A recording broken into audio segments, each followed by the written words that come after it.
নমস্কাৰ আপোনালোকে চাই আছে অসম সংবাদ 24 ঘণ্টাৰ বিশেষ অনুষ্ঠান পঞ্চায়ত নিৰ্বাচন 2025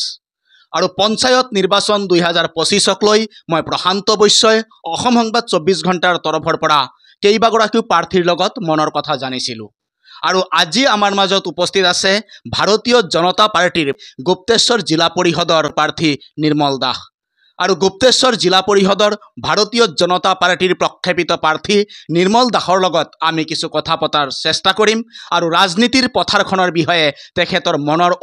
অনুভূতি আমি জনাৰ চেষ্টা কৰিম বা অসম সংবাদ 24 ঘণ্টাৰ দৰ্শকক জনোৱাৰ চেষ্টা কৰিম কিয়নো আগন্তুক 2 তাৰিখেই অনুষ্ঠিত হ'ব পঞ্চায়ত নিৰ্বাচন 2025 আৰু এই পঞ্চায়ত নিৰ্বাচন 2025ৰ বাবে প্ৰতিগৰাকী প্ৰাৰ্থীয়ে নিজৰ প্ৰচাৰ অভিযান চলাইছে আৰু ৰাইজেও ইতিমধ্যে নিজৰ পছন্দৰ প্ৰাৰ্থীক তেখেতলোকে মনে মনে বিবেচিত কৰিছে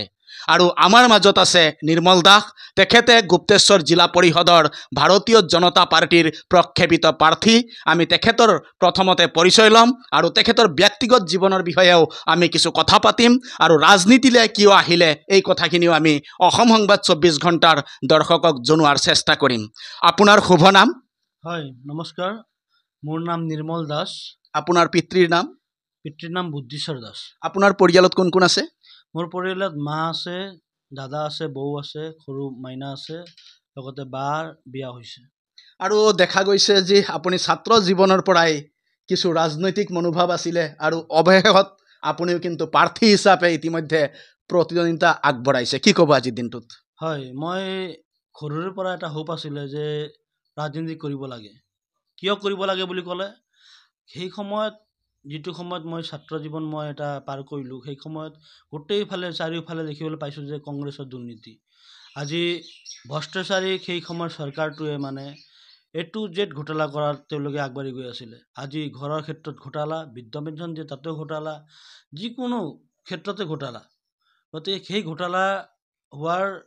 পৰিস্থিতি দেখা পায় আমি যুৱ প্ৰজন্মসকলে সিদ্ধান্ত লৈছোঁ যে নাই আমি যদি কংগ্ৰেছৰ লগত যদি আগবাঢ়ি যাওঁ তেতিয়াহ'লে আমাৰ দেশখনৰ উন্নয়নৰ ক্ষেত্ৰত বাধা পৰিব আৰু আমাৰ সমাজখন একেবাৰে নষ্ট হৈ যাব সেইকাৰণে মই ভাবিছিলোঁ যে নাই বিজেপি এটা ৰাষ্ট্ৰীয় দল আৰু অটল বিহাৰী বাজপেয়ীৰ যি প্ৰেৰণাত তেখেতে প্ৰধানমন্ত্ৰী থকা সময়ত বিভিন্ন ধৰণৰ ক্ষেত্ৰত আগবাঢ়ি গৈছিলে আৰু তেখেতে ভালদৰে সুযোগ নোপোৱাৰ কাৰণে দেশখনত আগবঢ়াই নিব পৰা নাছিল সেইকাৰণে অটল বিহাৰী বাজপেয়ী ডাঙৰীয়াৰ কথা ভাবি তেখেতক মই আদৰ্শ হিচাপে মানি লৈছোঁ আৰু সেই দলটোকে মোৰ নিজৰ ৰাষ্ট্ৰীয় দলকে মোৰ দল বুলি সেই সময়ৰ পৰা বিবেচনা কৰিছিলোঁ আৰু আগন্তুক সময়ত মই সেই দলৰ লগত থাকি কাম কৰিম বুলি মই আশা আছোঁ আৰু দেখা গৈছে যিহেতু আপুনি ছাত্ৰ জীৱনৰ পৰাই সামাজিক কাম কৰি আহিছিলে আৰু ৰাজনীতিৰ বাহিৰেও আপুনি সামাজিক কাম কৰিব পাৰিলে হয় কিন্তু আপুনি ৰাজনীতিৰ পথাৰখন কিয় বাচিলে হয় সেইটোৱে মইতো ভবা নাছিলোঁ যে মই ৰাজনীতিত কেতিয়াবা এনেকৈ এটা দায়িত্ব পাম আজি দলত যেতিয়াৰ পৰা সময় দিছোঁ মানে দলৰ বাহিৰে মই ক'তো চিন্তা কৰিব সুযোগ নাপালোঁ আৰু যাৰ কাৰণে আজি মই এইটো পৰ্যায়লৈকে আছোঁ আজি তৃণমূল পৰ্যায় গ্ৰাছ ৰুটৰ পৰা মই দলত কাম কৰি গৈ আছোঁ বুথ কমিটিৰ পৰা আৰম্ভ কৰি মণ্ডল পৰ্যায় যুৱ মৰ্চাৰ সভাপতি মণ্ডলৰ সাধাৰণ সম্পাদক এনেকৈ বিভিন্ন ধৰণৰ দায়িত্ব পালন কৰিছোঁ বিভিন্ন ঠাইত ইনচাৰ্জ হিচাপে দায়িত্ব দিছে আৰু সেই কামখিনি কৰাৰ ক্ষেত্ৰত ক'তো মানে সুবিধা নাপালোঁ যে মই বেলেগ এটা কাম কৰোঁ আৰু তাৰ কাৰণে মোৰ ব্যক্তিগত ব্যৱসায় থাকিলেও মানে ব্যৱসায়ত মই ফ'কাছ দিব পৰা নাই গতিকে সেইটোৱে আৰু কি ক'ম তাৰমানে আপুনি বেছি সময় ৰাইজক দিছিলে ৰাইজৰ লগত মই বেছি সময় জড়িত হৈছোঁ একেবাৰে গ্ৰাছ ৰুট কোনো এটা এলেকা বাদ নাই যিটো এলেকাত মই যোৱা নাই আমাৰ এই সমষ্টিৰ ভিতৰত গতিকে ৰাইজে মোক আশীৰ্বাদ দিছে আৰু সেই আশীৰ্বাদ লৈ আগন্তুক দিনত কাম কৰিম আৰু দেখা গৈছে আপুনি যিখন জিলা পৰিষদৰ পৰা প্ৰাৰ্থিত্ব আগবঢ়াইছে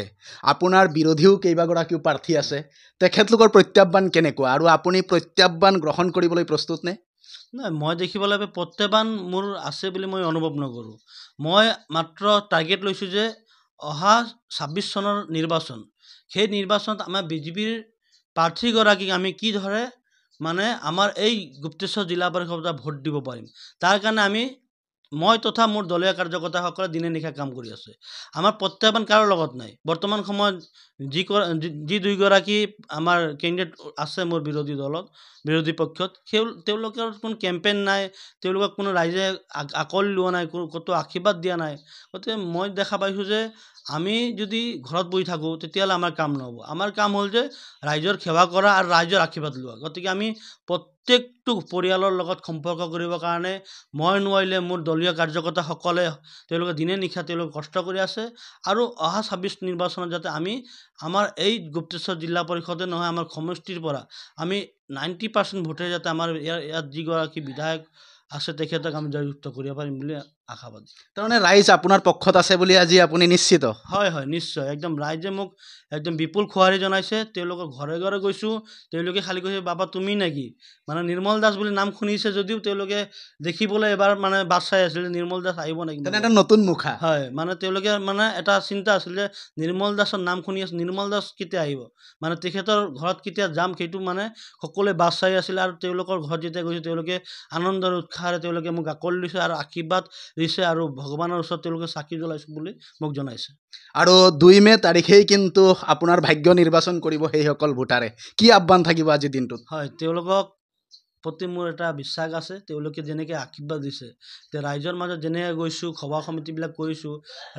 ৰাইজৰ বিপুল সঁহাৰি পাইছোঁ আৰু তেওঁলোকে একেবাৰে আশীৰ্বাদ দি যেনেকৈ মোক আশীৰ্বাদ দিছে সেই আশীৰ্বাদটো অহা ২ তাৰিখেও তেওঁলোকে দি তেওঁলোকৰ পৰিয়ালৰ তথা গোটেই ৰাইজৰ আশীৰ্বাদ যাতে মোক দিয়ে তাৰ কাৰণে মই কামনা কৰিছোঁ। আৰু মোৰ বিশ্বাস যে তেওঁলোকে মোক নিজৰ পৰিয়ালৰ সদস্য হিচাপে গ্ৰহণ কৰিছে আৰু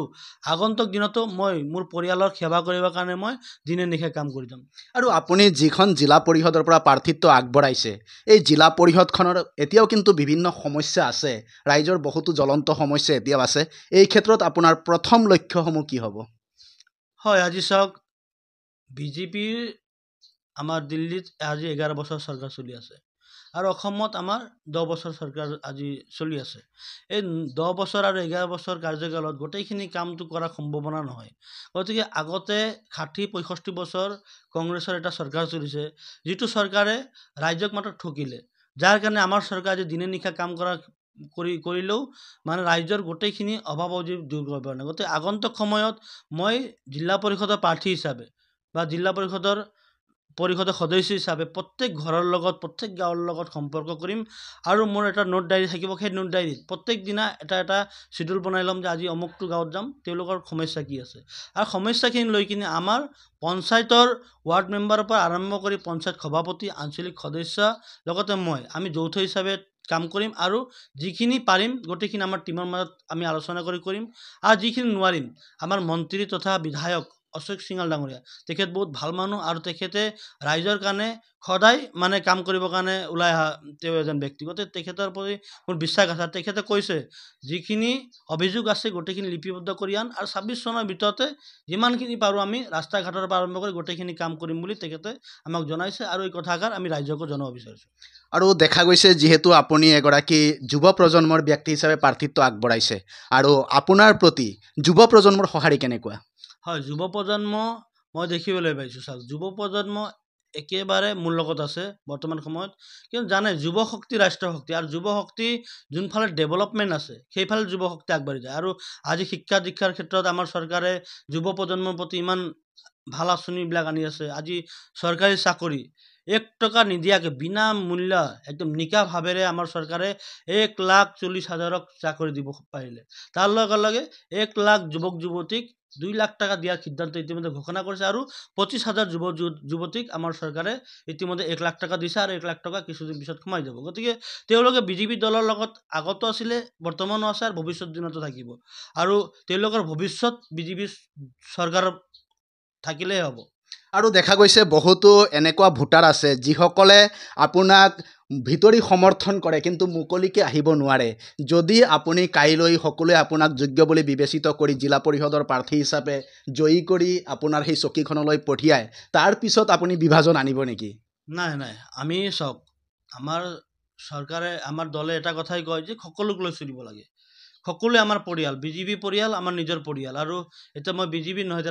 ৰাইজৰ লগত মই জড়িত হ'ব লাগিব। গতিকে গোটেই ৰাইজ মোৰ জিলা পৰিষদৰ অন্তৰ্গত যিমান ৰাইজ আছে প্ৰত্যেক ৰাইজৰ লগত মোৰ সম্পৰ্ক থাকিব আৰু প্ৰত্যেক ৰাইজৰ মোৰ নিজৰ পৰিয়াল বুলি মানি ল'ম আৰু কোনোবা যদি মোক চিপৰাঙো মাৰিছে তেখেতক আগন্তুক দিনত আঁকোৱালি ল'ম আৰু তেখেতক বুজাই কিনি মোৰ লগত আগন্তুক দিনত কাম কৰাৰ ক্ষেত্ৰত তেওঁলোকক আগবঢ়াই নিম। আৰু তেওঁলোকেও মনত সেই ভাৱটো ৰাখিব নালাগে। তেওঁলোকে যদি মোক বেয়া পায় তথাপি তেওঁলোকক মই আগন্তুক দিনৰ সময়ত তেওঁলোকক বুজাই কিনি মোৰ লগত থাকিবৰ কাৰণে মই অনুৰোধ জনাইছোঁ। হয়, ইতিমধ্যে শুনিলে এগৰাকী প্ৰাৰ্থীৰ মনোভাৱ হ'ব লাগে ৰজাৰ দৰে, আৰু এইগৰাকী নিৰ্মল দাসে কিন্তু এই কথাখিনি আজি ৰাজহুৱা কৰিলে যে কোনোবাই যদি গোপনে তেখেতৰ ক্ষতিও কৰিব বিচাৰিছে, তেখেতৰ বিৰুদ্ধে চক্ৰান্তও ৰচিছে, সেইগৰাকী লোককো তেখেতে আঁকোৱালি ল'ব আৰু একেলগে লৈ কাম কৰিব। এইগৰাকী নিৰ্মল দাস গুপ্তেশ্বৰ জিলা পৰিষদৰ ভাৰতীয় জনতা পাৰ্টীৰ তেখেতে এগৰাকী প্ৰাৰ্থী, আৰু এইবেলি তেখেতলোকে এগৰাকী নৱপ্ৰজন্মৰ যুৱক হিচাপে ওলাই আহিছে ৰাজনীতিলৈ, আৰু আমি তেখেতৰ ৰাজনৈতিক জীৱনৰ কথা শুনিলোঁ। এতিয়া আমি চমুকে তেখেতৰ ব্যক্তিগত জীৱনৰ কথা কিছু জনাৰ চেষ্টা কৰিম। নিৰ্মল দাসে গান নাচ ভাল পায় নে নাই? নাই, এনে বাথৰুম ছিংগাৰ আমি, হয় নাই? সৰুৰে পৰা দেউতা যিহেতু কীৰ্তনৰ লগত জড়িত হৈ আছিলে, কীৰ্তন আমাৰ ঘৰতে কীৰ্তন অনুষ্ঠানবিলাক হৈ থাকে, গতিকে কীৰ্তন বা গান এইবিলাক বহুত ভাল পাওঁ, কিন্তু নিজে গাব নোৱাৰোঁ যিহেতু মোৰ মাতটো ইমান ভাল নহয়। গতিকে কিশোৰ কুমাৰৰ গান শুনি ভাল পাওঁ, জুবিন গাৰ্গৰ গান শুনি ভাল পাওঁ, ভূপেন হাজৰিকাৰ গান শুনি ভাল পাওঁ। এনে সকলোৰ লগত আমাৰ আছোঁ, লতা মংগেশকাৰ, এনেকৈ মহম্মদ ৰফি, মানে মই মানে হ'ল মানে পুৰণা গানবিলাক বেছিকৈ ভাল মানে পাওঁ। আপুনি সংগীত চৰ্চা কৰাসকলক ভাল পায়, কিন্তু নিজে সংগীত চৰ্চা নকৰিলেও তেখেতলোকক ভাল পায়। তেওঁলোকক ভাল পাওঁ, হয়। আৰু যদি আপোনাৰ যি গুপ্তেশ্বৰ জিলা পৰিষদৰ পৰা যদি কাইলৈ কোনো নৱপ্ৰজন্মৰ যুৱক বা যুৱতী বা সংগীত চৰ্চাৰ লগত তেখেতে জড়িত হৈ ভাল কিবা সুবিধা পাবলৈ আগবাঢ়ে, বিভিন্ন ক্ষেত্ৰত দেখা যায় আৰ্থিক সমস্যা, কিবা যোগাযোগৰ সমস্যা দেখা দিয়ে, এই ক্ষেত্ৰত নিৰ্মল দাসৰ সঁহাৰি কেনেকুৱা থাকিব? হয়, সকলো সময়ত তেওঁলোকৰ লগত থাকিম, কিয়নো মই দেখিবলৈ পাওঁ বহুত প্ৰতিভা আমাৰ মাজত লুকাই আছে। তেওঁলোকে টকা পইচাৰ অভাৱত তেওঁলোকে আগবাঢ়িব নোৱাৰে, গতিকে মই চেষ্টা কৰিম যে তেওঁলোকৰ প্ৰতিভা যাতে লুকাই নাথাকে, আৰু আগন্তুক সময়ত মই যিমানখিনি পাৰোঁ তেওঁলোকৰ লগত থাকিম, আৰু মই নোৱাৰা যিখিনি আছে সেইখিনি মই ওপৰৰ লেভেলত মই কথা পাতি তেওঁলোকক সহায় কৰিবৰ কাৰণে চেষ্টা কৰিম। আৰু এতিয়া আমি আপোনাৰ ৰাজনীতি জীৱনৰ কথা শুনিলোঁ, সংগীত সাধনাৰ কথা শুনিলোঁ, এতিয়া আহিম আপোনাৰ সম্পূৰ্ণ ব্যক্তিগত বিষয়লৈ। নিৰ্মল দাসে কেনেকুৱা ধৰণৰ খাদ্য খাই ভাল পায়? এনেতো আমাৰ ঘৰত বেছিভাগ নিৰামিষে চলে, গতিকে মই নিৰামিষে খাই ভাল পাওঁ। মাছ মাংস যদি বাহিৰত খালেও মানে ইমান এটা নহয় যে মাছ মাংস খাবই লাগে, নিৰামিষ খালে নিজৰ শৰীৰটো সুস্থ হৈ থাকে, গতিকে নিৰামিষ খোৱাটোৱে ভাল আৰু। হয়, ইতিমধ্যে শুনিলে নিৰ্মল দাসৰ পৰা আমি বহু কথাই শুনিলোঁ। তেখেতে যিহেতু গুপ্তেশ্বৰ জিলা পৰিষদৰ ভাৰতীয় জনতা পাৰ্টীৰ প্ৰক্ষেপিত প্ৰাৰ্থী, আৰু এই 2 তাৰিখেই কিন্তু তেখেতৰ ভাগ্য নিৰ্ণয় কৰিব ভোটাৰ ৰাইজে, আৰু আমি তেখেতৰ লগত বিভিন্ন বিষয়ত কথা পাতিলোঁ, আৰু সদৌ শেষত আমি তেখেতৰ পৰা দুটাকে কথাৰ উত্তৰ বিচাৰিম।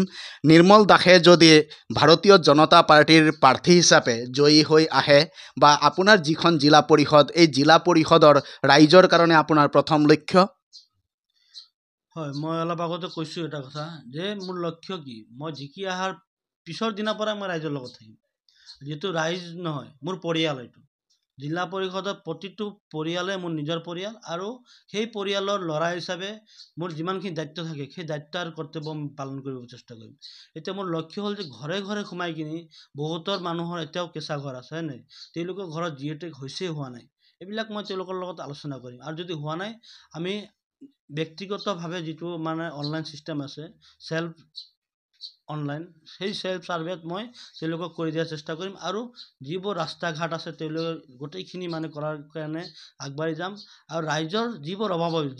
যি কাম কৰিলে ৰাইজে মোক ভাল পাব, সেইখিনি কৰাৰ কাৰণে মই সকলো সময়ত আগবাঢ়ি যাম। আৰু আমাৰ অন্তিম প্ৰশ্ন, নিৰ্মল দাস ৰাজনীতিত আহিল, ছাত্ৰ জীৱনৰ পৰা ৰাজনীতিলৈ, আৰু ৰাজনীতিৰ বৰ্তমান আপুনি প্ৰাৰ্থীও, আৰু কাইলৈ আপুনি নিশ্চয় প্ৰতিনিধিও হৈ যাব পাৰে ৰাইজে বিবেচনা কৰিলে, আৰু এই ৰাজনীতিৰ পথাৰলৈ আহোঁতে আপোনাৰ পিতৃ মাতৃ ভাতৃ ভগ্নী সকলোৰ সমৰ্থন কেনেকুৱা? হয়, তেওঁলোকে মোক সৰুৰে পৰা তেওঁলোকে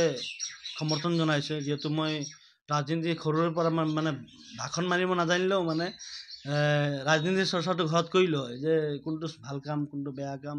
এইবিলাক ক্ষেত্ৰত তেওঁলোকে মোক সদায় সমৰ্থন কৰিছে, আৰু সৰুৰে পৰা যিহেতু মোক সমৰ্থন কৰিছে, আৰু মোক তেওঁলোকে মোৰ প্ৰতি বিশ্বাস যে তেওঁ আগবাঢ়িব পাৰিব, আৰু তেওঁলোকৰ আশীৰ্বাদ লৈ মই আজি এইটো পৰ্যায়লৈকে আছোঁ, আৰু আগন্তুক দিনত তেওঁলোকৰ আশীৰ্বাদ লৈ মই ৰাইজৰ সেৱা কৰিব পাৰিম বুলি মোৰ বিশ্বাস আছে। হয়, ইতিমধ্যে শুনিলে আমি বিস্তাৰিতভাৱে কথা পাতিলোঁ ভাৰতীয় জনতা পাৰ্টীৰ গুপ্তেশ্বৰ জিলা পৰিষদৰ প্ৰক্ষেপিত প্ৰাৰ্থী নিৰ্মল দাসৰ সৈতে, আৰু তেখেতে ৰাজনীতিৰ পৰা তেখেতৰ ব্যক্তিগত জীৱনলৈ বহু কথাই জনালে, আৰু নিশ্চয় ৰাইজে তেখেতক যদি যোগ্য বিবেচনা কৰে, তেখেতে ৰাইজৰ হৈ কাম কৰিব বুলি আজি সংবাদ মাধ্যমৰ আগত প্ৰতিশ্ৰুতিবদ্ধ হৈছে, আৰু আমিও দেখুৱালোঁ সামগ্ৰিক পৰিৱেশ, আৰু বাকী এৰি দিলোঁ আমি ভোটাৰ ৰাইজলৈ, ৰাইজে বিবেচনা কৰিব তেখেতে যোগ্য অযোগ্য এয়া ৰাইজৰ বিচাৰাধীন আৰু তেখেতে নিশ্চয় ৰাইজৰ কাৰণে ভাল কাম কৰিব এয়া আমিও আশাবাদী আৰু সকলোৱে অসম সংবাদ 24 ঘণ্টাৰ বিশেষ অনুষ্ঠান পঞ্চায়ত নিৰ্বাচন 2025ৰ যি কাৰ্যক্ৰম চাই থকাৰ কাৰণে মই সকলোকে প্ৰশান্ত বৈশ্যই ইয়াৰ পৰাই ধন্যবাদ জ্ঞাপন কৰিছোঁ।